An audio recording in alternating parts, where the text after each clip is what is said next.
Okay, so in my opinion, this technique of slitting through the weed felt definitely works. So I'm getting some good vegetables from it. As you can see, some nice beetroots, about the size of a tennis ball, maybe. Yeah, maybe a tiny bit smaller. That's the one you're meant to pick up. So when you can be bothered to do it, it does mean a lot less weeding. Saying that, when I last weeded these, the weeds did kind of keep down a little bit. If you look down into there, the first kind of weeding you do kind of clears them. As you can see with my asparagus as well, when you keep on top of it, there's no need to really put the felt down. Quick show of my failures too. This was meant to be shallots in here, but it got so overgrown with weeds that I couldn't tell the shallots from the weeds.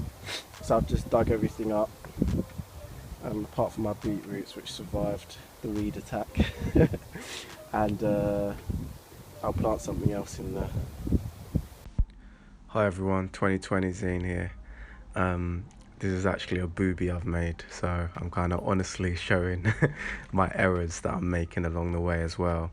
So what I did here, and what people should never do, is when you're fixing the pallets, make sure that the outer leaf of the pallet is flush.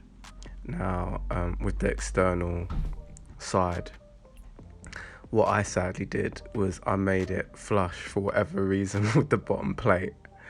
It's mainly because I wasn't paying attention to the pallets. Basically, that's what was going on.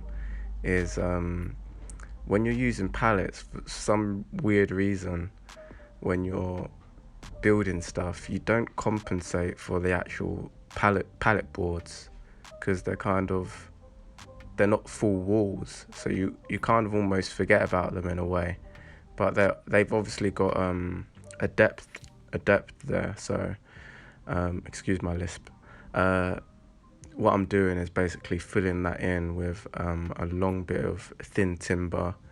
The end result is pretty cool anyway. It kind of gives a little skirting, which you should be able to see there. So I'm going to cut that off. And yeah, the overall is kind of just essentially filling in that overhang. But yeah, as you'll see in the next videos, it works out. So hope you guys are enjoying.